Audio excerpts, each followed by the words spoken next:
Laugh. Anybody wondering where Danny went and who brought in Jimmy Neutron? What in the world is going on with your hair, Dan? Get a hold of yourself, bro. Figure it out. Um.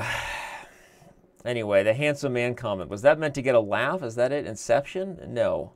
Inception was a great. Pulp Fiction. These are like. The problem is, you really have to break top lists into categories, right? You have to drama, comedy. I mean, you really to properly do a top list. Because is it fair to put Pulp Fiction and Ferris Bueller in the same? No, it's not, right?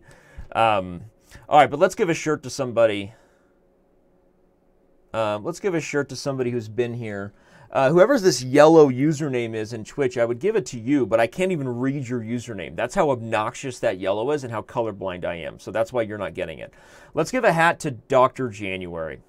There you go. So Dr. January, send a message in the Chess TV chat with whatever your real username is on Chess TV, and get a hat. All right, the show's about to begin. And I am super excited. We have less than a minute before the match goes down. So a quick reminder of what we're doing here. We have two big clubs going at it. We have the Dan Heisman Learning Center versus the Aw Rats. The Aw Rats Free Video Lessons, I guess that's the name in the club, but it's really Bill Richards' club, national master, well-known coach on the site. He looks like he did some last-minute recruiting, right? Board 2 is no longer heavily favored for the Dan Heisman Learning Center, so that should be fun. But obviously, we're going to start by covering the top game, right? We're going to see what's going on here. And the goal, everybody, is we're going to be analyzing these games for the more general, regular player level of understanding. As I said before a lot of you got here, one of the best parts of, this sort of show is where it's different than, Nakamura Carlsen Speed Chess Championship is that the games are played by you, the fan, the members in one of these active clubs. But also, usually that means the analysis is going to be a little slower, a little more educational. We've got some time on the clock. So pretty fun, and just like that, I think the games are off. So we're going to go ahead and click on the little observation button so that we can bring up the first game going down right now between Raylohero versus Shock Mastio. I hope that wasn't too butchered. So here we have an interesting English. What are some of the other top games we have going on here? Let's continue to observe the one that we were on. So let's bring up the next game between board 2. We have K Storn versus Zisco 949, gold member. Zisco 949. Here we have a Nimza winning and an interesting one. So these guys know their stuff. They know their openings. In fact, this is all theory. So this should be an interesting one to keep our eyes on. Then we've got a well-known regular, it feels like he never misses a chess TV show, right? Pure Defiance is taking on Dai Li. Is it the Dai Li? By the way, that's an Avatar Last Airbender reference, the Dai Li, right? For those who know that show. So we got Pure Defiance taking on Dai Li 2. Although this is a different Pure Defiance, huh? Wait, what's the deal? Are there multiple Pure Defiance usernames here? Is this... I don't even know what's going on here. Then we've got Rational Optimist. Definitely wins the prize for the best oxymoron name so far for the day. And so let's start analyzing some chess, and we can't go too far down. And let's see what we can learn. So 10 minutes aside, what happened in this game? Doesn't matter. We're going to try to stay with the live position and just talk about it as we can. So essentially, we see white up a pawn, and it looks like a healthy pawn. Despite the fact that it's doubled and isolated, is it possible that white can play some natural moves and hold on to that puppy?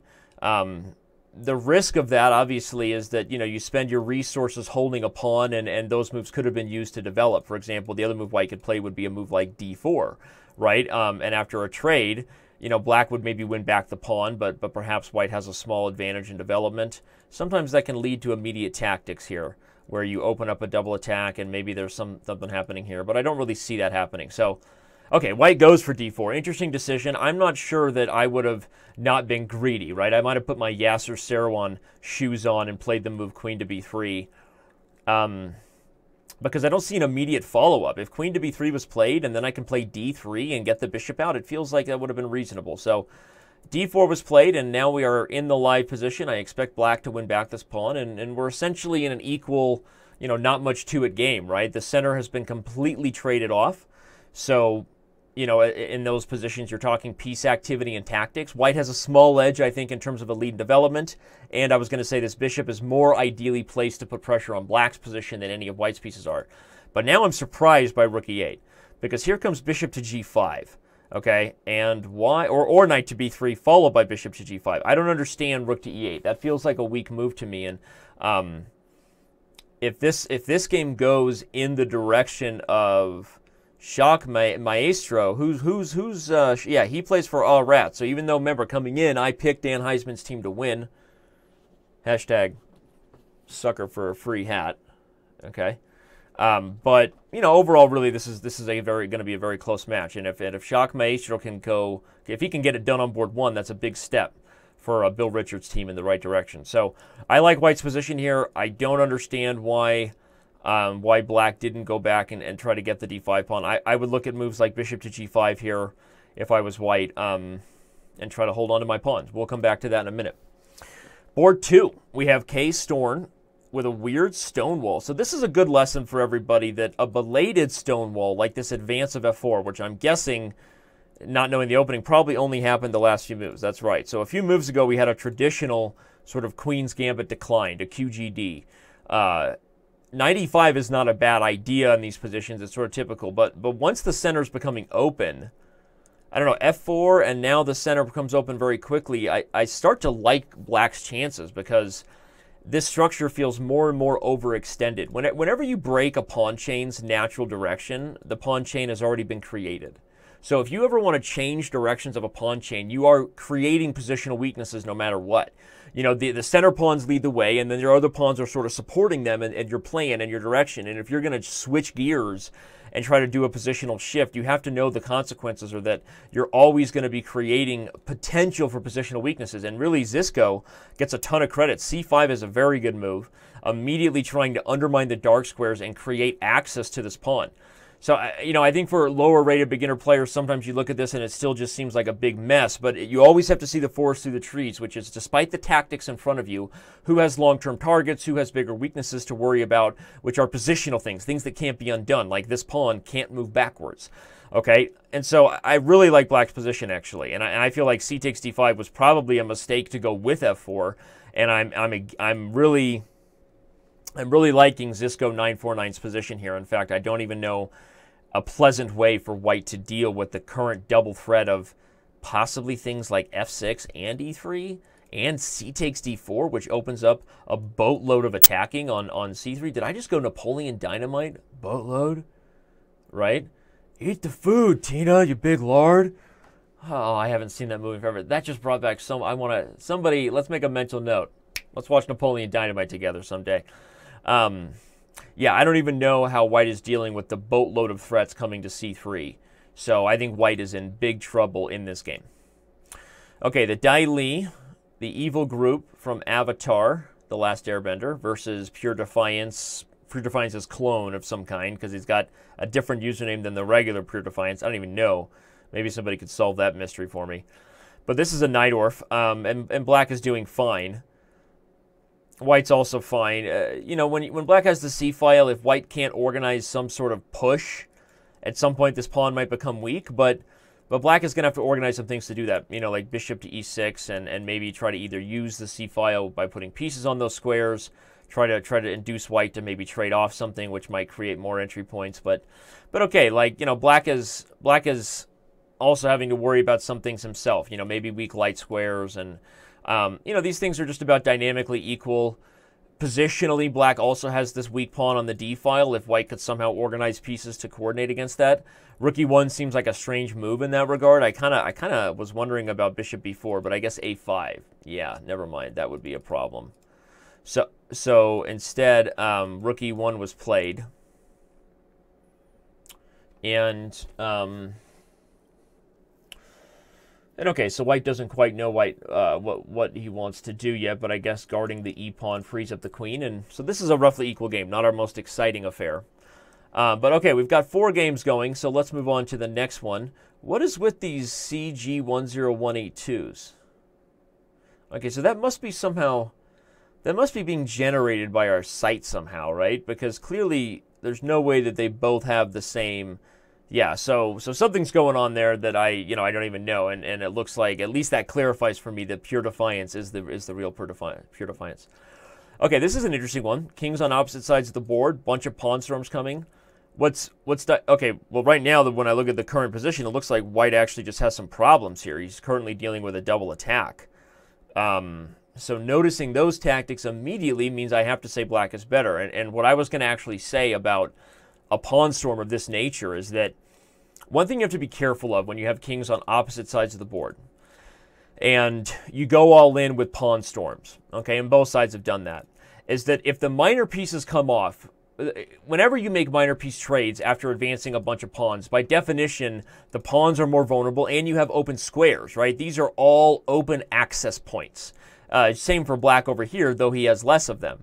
And so when you advance a bunch of pawns, you're creating openings and weaknesses, and it's easy to not think about that when you're just like, gung-ho, bro, I gotta go push these pawns and go checkmate this king, yo, right? I mean, if that's all you're thinking about, Surfer Boy, then it's easy to not worry about, the potential detriments. But here we see the potential detriment that minor pieces disappearing make those pawns more vulnerable because they don't have, pieces that are naturally defending the pawns. A bunch of minors on the board, that's what they do. And those pawns can never go back. So once again, you have spatial and positional weaknesses. So this is something that happens in pawn storms with kings on opposite sides of the board when there's major pieces left. Sometimes one side will have more pawn weaknesses than the other because they've been really aggressive, and that can then backfire in the end game as the pieces get traded off. So that's an interesting little lesson there for Rational Optimist, and X2 Fishy is rocking it. So before we go back to all four games, let's do a quick thing because certainly we don't have time to cover all the games, and so we check on the standings. One of the games we can see right there at the top has finished with a draw, but whatever other wins have clearly come for Dan's group. So currently the DHLC is in the lead by 3 points. But some big games still going on the top boards. And I think if All Rats' team is going to win, they need to win the games on the top board. So let me go over and check on the chat just to say hi to everybody. What's going on with the Twitchers? What's up, everybody there? Osketty, Z Nation Chess, Halogen, DFIH. Why do Twitch usernames have like that neon color? Doesn't that like hurt your eyes? Isn't that? I just don't like that. I just, I don't know. I don't like the inability. Like, what is that username? Walid Muhahid, Evil Earthbender Secret Police. That's right. You guys all know Avatar: Last Airbender. First of all, is that show not the greatest spiritual journey you've ever been on in your life? I love Avatar: The Last Airbender. Korra, not so much, right? Hit and miss with some of the episodes. But Avatar: The Last Airbender, not the movie with M. Night Shyamalan, which was, I don't know, it's 2 hours of my life I will never get back, and I'm still angry about it. There's a dark background, instead of a gray one. I'm doing okay, Z Nation. Thanks for asking, buddy. I'm super. Thanks for asking, right? Hashtag South Park. And what's going on? Danny, I solved your mystery. There was only one Pure Defiance, and he is the player in live. If you notice the board rational, yes, okay, thank you. Pawn in their game 29. Yeah, I figured that out, and you were right. So just want to say hi to everybody in the chat as these games roll on and we learn from them. And hopefully you guys are enjoying the tempo of the show. Again, we're really here to analyze these games and learn and have fun and wish these two teams the best. Now the score has gotten a little closer. It's now 2.5, 4.5. Let's switch to a view where we get to have the standings in the background and the games in front of us. This is going to be a little more dynamic for everybody. A fun show. And by the way, if you want your club to be featured on Club Battles, if you want to start a club like Twitch TV chatters who hate Danny Rensch, that sounds like a great club, right? Start it, right? I mean, start a club on chess.com and get featured on the show. Okay, so Rational Optimist is doing the right thing here. He's created more weaknesses for Black using his overextended pawns. And, he's hoping for the chance that there may still be kingside problems for Black. The problem is, again, without minors to really fill these holes, knights or dark square bishops, you're really hoping for a blunder because you can't force your way through. I mean, if you play queen f3, they can play queen e7. and you're kind of chewing on granite, right? I mean, there's not a lot of options there, but at the very least, this H-pawn has some other long-term purposes. It creates awkwardness for this king ever getting active. There's outside possibilities where the H7 pawn falls prey to like a rook route, and it's an extended pawn. So I think Rational Optimist is playing a good game. Just the early overexpansion of the pawns is kind of what bit him there, and now he's down a pawn. Let's go back to the big game. Ooh, so they already finished. What happened? What in the world happened here? So Shock Mastia won, and we liked his position, right? We really liked his position. What's going on in K Storn's game? We liked K Storn's game as well. And yeah, White is on full tilt here. I mean, honestly, I'm looking at the position in my first instinct. I hardly even buy this capture of this bishop. I don't think that I buy White's sacrifice, but Black is smartly opening the center further to take advantage of this king. Several moves are coming to mind here. Again, I think just captures is interesting. This isn't a position where the queen and rook are immediately meeting here. And the king has escape squares. So I don't even buy that this is really that sound of a sacrifice. I wouldn't be surprised if Black is a little nervous about taking it. You know, White is down on time. White's king is in the center. Maybe be patient. But bishop to d7, a natural move that threatens things like bishop a4, rook c8, also makes a ton of sense here. And so I think the issues for K-Storn came, as we said, back in this position where I was evaluating that you really have to be careful. You know, you can't just assume that as White, you're the one leading the way with the attack, especially when you're not dealing with a fixed center. This is why Karpov learned how to call things closed and semi-closed, right? Let me give you an example. This is closed, right? And there are no breaks immediately in the center. At least, okay, actually Black could take. Forget about the specific position. I'm talking about the actual closed area of the center. But in the game, it was not closed. It was semi-closed, and Black recognized the opportunity to open it open. You know, to open up the center, especially with White neglecting some things. So, anyway, that's just a good lesson to be a little more careful there. All right, Pure Defiance has also started his next game. Now, he lost. The Dai Li have struck again. Will somebody please get a hold of the Dai Li, right? I mean, the Dai Li episodes were some of the most painful episodes of Avatar: The Last Airbender, right? You just wanted those guys to get caught so bad. Okay, so Pure Defiance fell to the Dai Li, but now he has a chance to strike back with the white pieces and what looks like kind of an awkward dragon. I would like Pure Defiance's position here if his queen wasn't on e3. Don't understand how that happened. Don't like it. This is a Maroczy bind where if this queen is on d2 and the bishop is on e3, now you've got optimal coordination. You start building up on your space advantage. What happens here is Black is going to remaneuver to execute plans on the dark squares, and this queen is going to be either sort of, wrestling the minors for important squares or a target to Black's pieces. So that's a little awkward to me. Not a huge fan of the queen being there. What's the score? The score rolls on. Right now, the Dan Heisman Learning Center seems to be pulling away a little bit. They did seem to be a little more prepared. Like, not only did they give us things to give away, they went out of their way to, looks like they've recruited, so they've got their players there. Well, hey, people are taking these club battles seriously, all right? Okay, b4 is played, but again, not my favorite move. A pretty straightforward combination here, wins some material. Yeah, I didn't even want to say it in case he was listening, but in fact, in this position, you could even play bishop takes c3 first and then take. I know normally you'd frown upon giving up the dark square bishop, but in this case, I mean, this is probably totally fine for Black. Okay, maybe unnecessary, right? So he calculates the tactics to go the other way. He takes e4 to take advantage of the pin because the bishop is under prey of the rook is under prey of the bishop, and the Dai Li look to go 2-0. I mean, if the Dai Li score a lethal victory, that would be ironic, right? Given how focused we've been on Avatar: The Last Airbender. But right now, it looks like the DHLC is maintaining their lead despite losing that big game on board 1. They're winning on average, obviously more. Let's open up. I was going to open up the match here with Halvard HF. We love Halvard. He's a fan in a lot of chess TV shows, but he went down 1.5 to William DF. Kind of funny that you have Halvard HF versus William DF. I don't know, right? Weird letters at the end of a name, non-vowels. Conspiracy theory. Okay. So, again, this is what Pure Defiance is on tilt here. I mean, when you're launching an H-pawn because your center and queen side have fallen apart. And by the way, again, those tactics occurred because of the misplacement of the queen, whatever time was lost there. So, don't overestimate the value of having more space if your pieces are not properly, on the right squares. And the Dai Li are bringing the heat here. All right, let's move back to the game one of the only games that is still in the first. Whoa! Hashtag plot twist. Something went wrong here for Zisco. What in the... Oh, he missed bishop h7 check.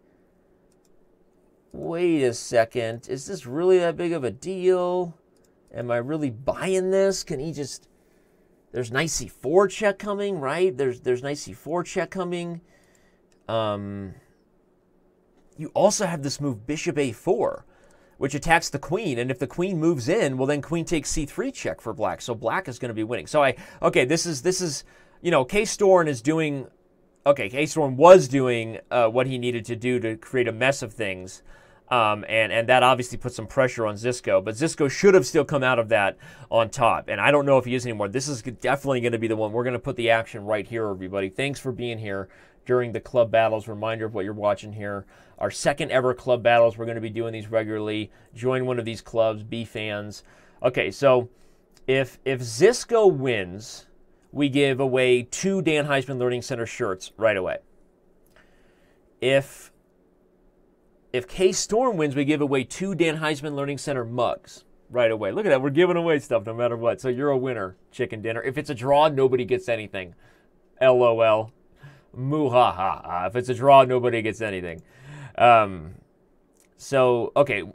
K-Storm, you get a lot of credit for being resourceful and for creating those dynamic chances there. I'm moving this up a little bit so we can see the most recent move as it's played, a little more fun.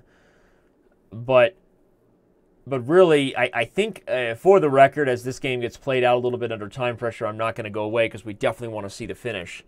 But, we're going to back up and take a quick look at this one as soon as it's done so I can hopefully provide some quick insight into where Zisco, I'm sure, was just missing wins there. One, again, I think he just got nervous. He was already nervous about taking the bishop, which was a sacrifice I didn't buy. And then he got nervous about taking the knight. So K-Storm, recognized his opportunity and he got aggressive and put the pressure. Now he's down on time, K-Storm is. Oh, black pre-move. Black could have taken the bishop with check. Look at that. Oh, black is pre-moving. Neither one of these guys is handling time pressure very well. They're both freaking out, so to speak. But Zisco's doing what Larry Christensen would be proud of, which is keeping that pony, baby. Ponies are dynamic and bullet. Okay, so both these guys are pre-moving, which is part of the reason we're seeing just a mess of things on the board. But in all fairness, it was a much better played game before the pre-moves kind of started going down. And it looks like Zisco is going to be able to hold on if time continues. But here we go. A rook is a harder piece to deal with. What's the time control? I thought it was 10-0. It is 10-0, right? Is there an increment? It looks like there's some sort of increment. Either that or there's some kind of lag. I don't know what's going on here. There's some sort of lag or increment. Who knows? But, okay, on the board, the game is probably a draw, but we're not really talking about on the board. I just can't wait to see who wins this one. Okay, he wins the knight, but he's got no time. And with that, I think he's going down. Red knight's going down. Down, down, down. Red knight's going down. Down, down, down. K-Storm's going down. Okay, it's over. Yep, and he won. Wow. Okay, so let's take a quick look at this game, can we? Oh, no, the next game started right away because I was following them. So I'm going to bring up the game just so we can learn from this. I bring up the archive of K-Storm, and I click on his game here, which is a really cool feature. You can instantly see the games of anybody. Just type /archive or /history and then their username, and you can see all their games on the site. So back in this position here, I mean, so we were definitely happy with what was going on here, right? We were happy with black's pressure, and I had suggested bishop d7 as an opportunity. It threatens knight a4, it threatens bishop a4, but then he got nervous. I just want to show, for the record, I'm pretty sure takes here was possible, right? If takes, if you do this trick now when I move the king there, NBD, right? And certainly there's no sacks on f7 when the queen can take. So let's say they don't even check, but they take with the h-pawn, which would make sense to keep the rook open. I just wanted to point out that where is the mate? Like, where's the bacon, right? Where's the concrete threat? I don't know. And the king can run. So sometimes one of the reasons why we blow advantages, and this is advice for everybody. Now, Zisco did go on to win, but, because of time.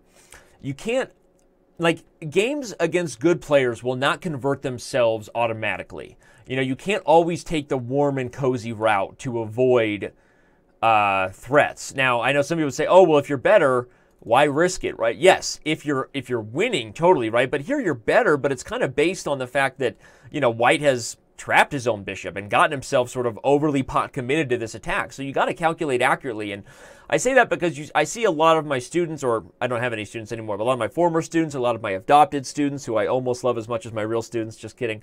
My adopted students here today, all of you, people blow advantages because they get a good position and then they get nervous and then they're like, I'm winning. The game should just convert itself. It's almost like you're throwing a tantrum inside, right?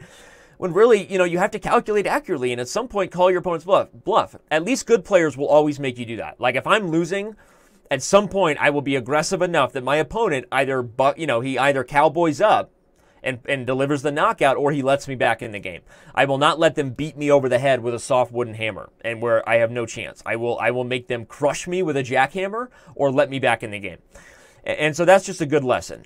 But it doesn't mean bishop d7 was bad, and I think this whole thing was sort of an on-tilt approach. And I just want to highlight, okay, I just want to point out, okay. I'm going to go Joe Pesci here. Okay. If queen g6 in here, right? I assume it was, what's the next move, by the way? You do something, first of all, I'm taking with check, and if you take, I mate you. And if you run the king, then, okay, again, let's just take it. I just want to see, where's the mate? Right? Where's the beef? If check, I run. Queen f6 check is not an option. If queen takes h6 check, I run. So, again, you have to calculate accurately. At some point, you have to call your opponent's bluff, and Zisco wasn't able or willing to do that. And because of that, he looks to bail out in a line where they go to an endgame where now how did White not win this, right? K Storn is up pawns, has two bishops. The only reason he didn't win this is because he didn't rush this pawn right away.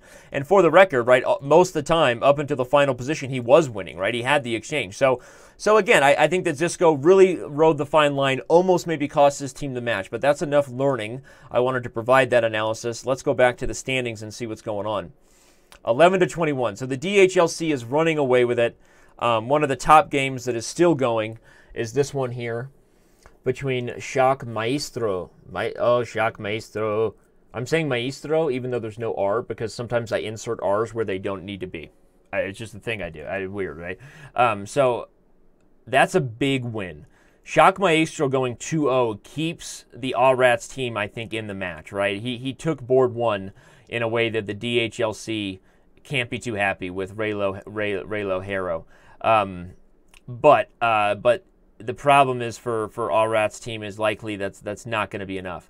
So let's close out. Let's see what happens in this exciting matchup of these two guys. These two guys have really provided the entertainment today, right? K Storn and Zisco 949. They're going at it again, and going to be fun. So wait, I was giving away something. What happened? I was giving away shirts on behalf of the DHLC. So let's do that.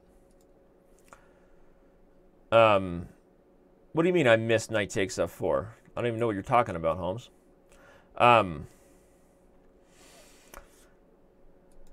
Signing out. You're welcome, Free Nick. Now, so yeah, let's free Nick, right? For like Free Willy. So let's give a shirt away. Let's give a shirt away to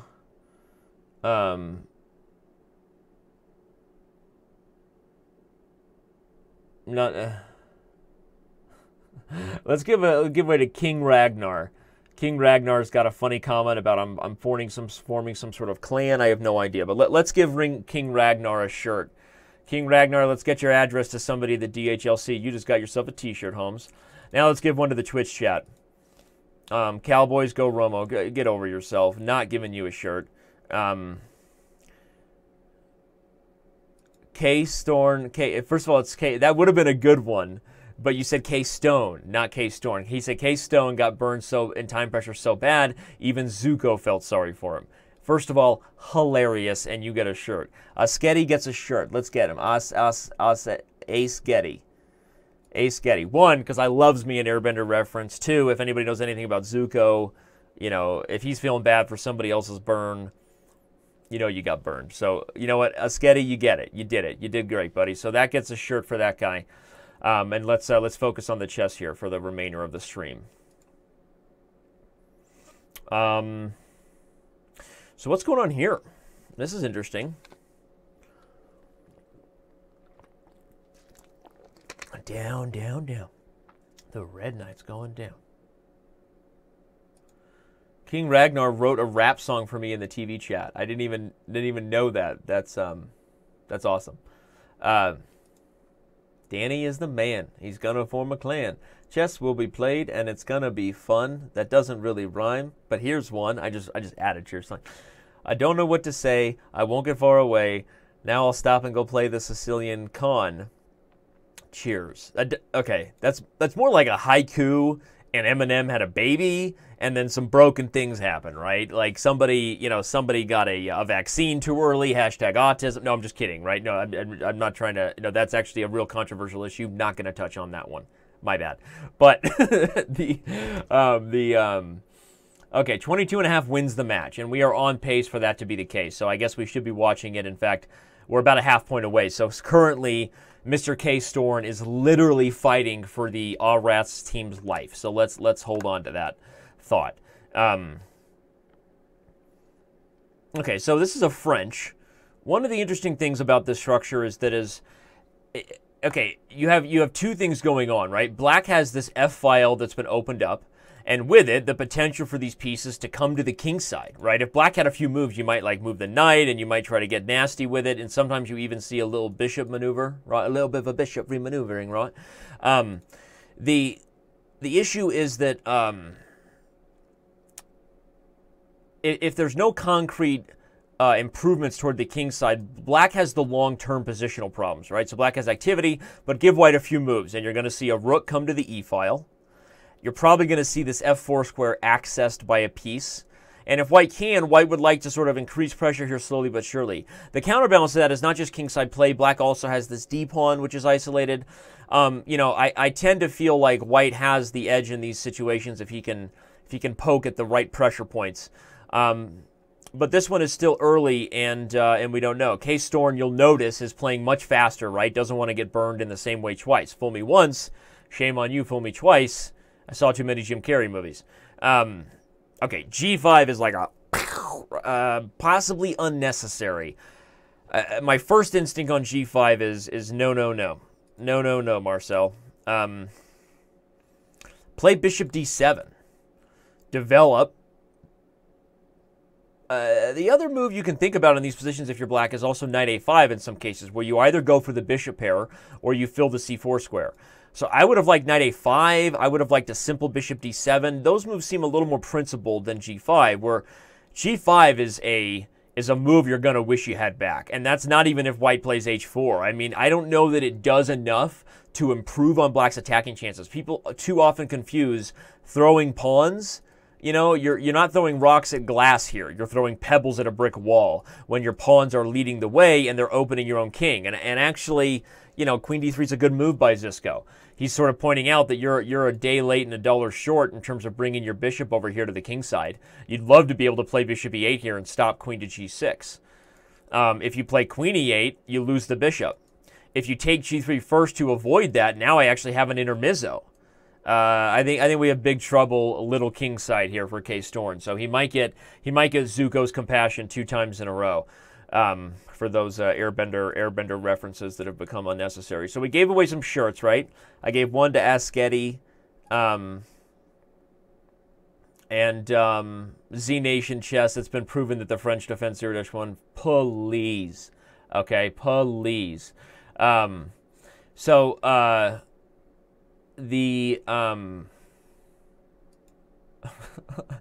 not even going to deal with you right now, Z Nation. Hashtag adorable comments, but no, the bishop pair, the bishop in the French it's not happening. So, Chess TV, what's going on? Is Compliment and Goodwill Hunting going to work again for sure? Probably not. We've probably played that card a little too much, right? I mean, obviously we know I love Matt Damon, hashtag Man Crush, right? I mean, Robin Williams, you know, R.I.P., good sir, right? But no. How do I feel when people misuse figuratively? I literally get upset. Huh? Come on. These days, the proper way to use literally is actually not in the literal sense. Because people have used it so much in the non-literal sense that if you say, like, a plane literally flew over my house, like, obviously it wasn't right over your house. It was, you know, so, like, these days people use the term literally so much that you could argue that the modern usage of a word should replace its, you know, its initial intention, because how is it actually used in culture? Isn't that the more important thing than the definition? Hashtag you didn't know Danny knew stuff like that. Deal with that figurative speech. Let's give away some more memberships, but really, I think we're going down here. I think the Dan Heisman Learning Center is on its way to a victory. Zisco is bringing the heat against K-Storm. As much as we loved the game last time, this one may not be quite as exciting. Looks like the Dai Li were a big part of the DHLC taking down the Dai Li. Darn Dai Li. The Dai Li. So the Dai Li struck again. Rational Optimist held up his part of the bargain, though, right? We love Rational. Look at that. That was a mate and bake. What happened here? Somebody blundered, huh? Rook takes d5 instead of taking f5. That was literally the game. Rook takes d5, winning the queen, blundered mate and 1. I feel like we have to show that just because it's awesome. Mate and 1. Mate and 1. All right, let's focus on a game that's still live because it's a little more fun. Though obviously we know the match has officially ended in the favor of the DHLC. Who knows? Maybe eventually we'll have like a club championship, right? We've had our first club battles. Pro Chess League took on Chess TV. DHLC going to take down All Rastas Club. Maybe we'll have a club battles championship someday, like an amateur Pro Chess League. Who knows? All right, but as I predicted, G5 would be a move White would take advantage of and Black would greatly regret. But, you know, positionally, Black still hasn't even solved these problems. He's going to try to flip the script of the king side and use these open files to his advantage. But accurate play by White here should put away the game. You know, is White going to get aggressive? Moves like knight to b5. Does he recognize, hey, I'm just up some pawns? Maybe try to offer a queen trade? I wouldn't begrudge queen to g3 just to simplify the position and take away some of the chances. Let's go on to some of the lower boards just to see who else is playing. I mean, we focused a lot on the higher rated players, so let's take on this one here. We've got Liam Chez versus Alabama. Alabama. I love that because it's not Alabama, it's Alabama. Right? Try and get it. So this is a good one. We've got players maybe closer to the level of most of our members in the audience. But is it really Black to move here? Because if that's the case, this game is over. Okay, so something happened here where Liam Chez lost his Chez, right? Liam Chez lost his Chez. Come on, I mean, right? Come on, guys. Don't do the Danny, you suck. We hate all your references. But come on, that was good. Liam Chez lost his Chez. All right. Anyway, I think Rook C6 was probably just a mouse slip. Sometimes that happens when, if you're not careful, you're clicking around. You know, your fiddle didn't. You know, you're talking to the dingus in the background. You're like, Alexa, get me a cup of coffee. All right. You know, you're doing something nuts, and before you know it, you mouse slip. So focus. Liam Chez lost his stuff here with Rook to C6. Rook to D8 was actually, this was much more of a game, right? Now if you take, I shake and bake, and if you guard the bishop, hello, McFly, that's a fork town. And so I think Liam Chez went from winning to losing in a single mouse slip. So sorry for Liam Chez, but we're going to move on to another lower rated game. Actually, let's go back to K-Storm and Zisco. These guys have led the way as far as our show today, so we should give them credit where credit's due. Ooh, nice. Nice, Nigel. Nice. Yeah, right. Right? Yeah, right. Right? Yeah, right. Yeah, so combinación, son, right? Look at that double attack, yo. That's more interesting than I thought it was initially. So knight takes d5, as fun as this was for Zisco, is he about to blow this one? Now he's going to be down on time and down a piece. Hello, right? So that's an example of taking unnecessary risk when you're winning. Not being accurate in the last game because you needed to put the game away. Here the game really is over. Why? I can count all 3 of them right here, right? 3 pawns. So unnecessary combination when you're not really considering your opponent's threats. Any move is better. Knight g3 was better.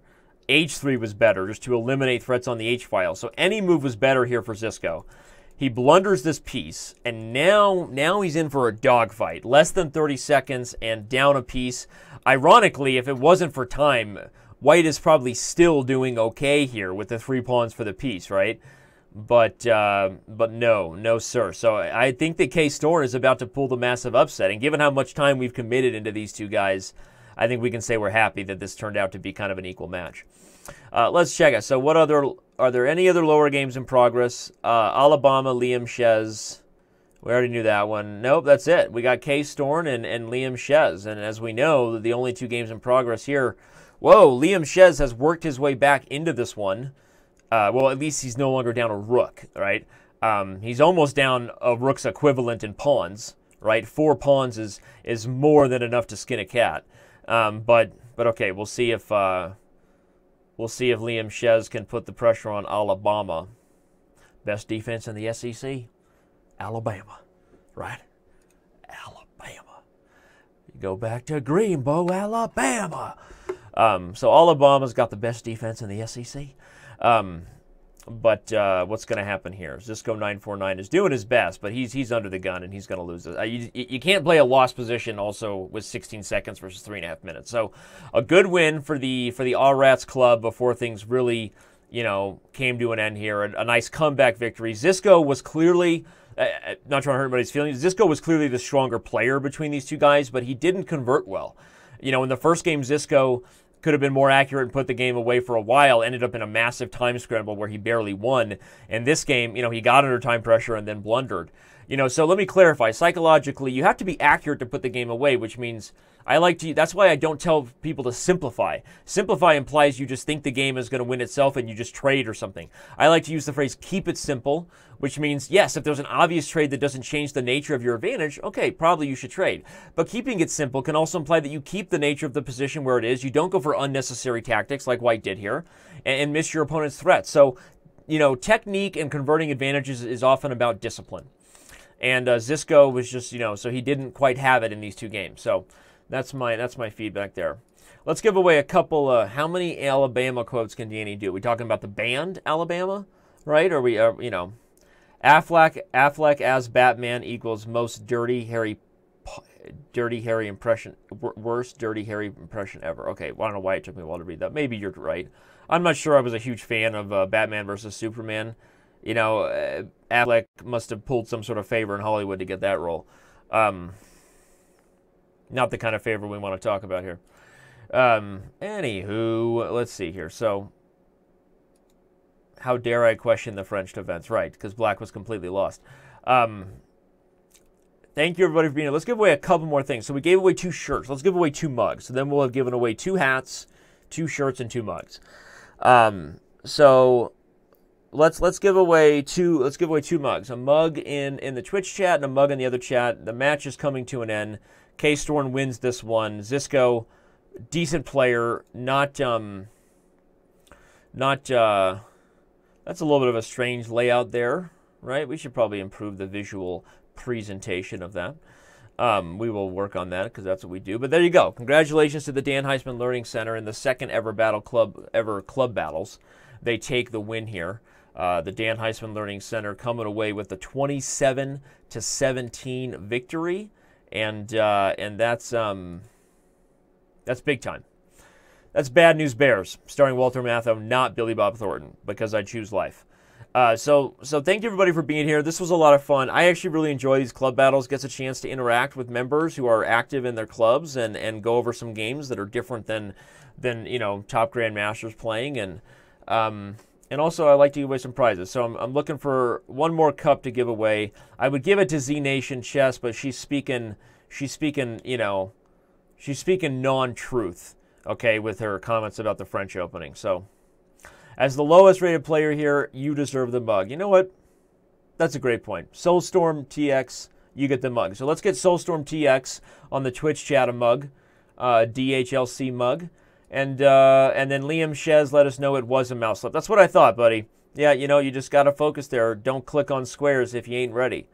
First rule my daddy ever taught me. He said, Danny, don't ever click on squares if you ain't ready. That's what he told me.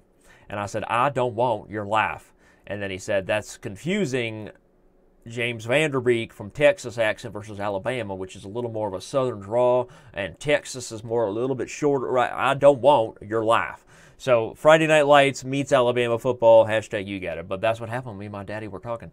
So you want the special? All right, we're going to give it to Smooch. Let's give Smooch a mug. I don't know why, but he was one of the first people in chat, and I love when fans show up early, ready to party. You know what I mean?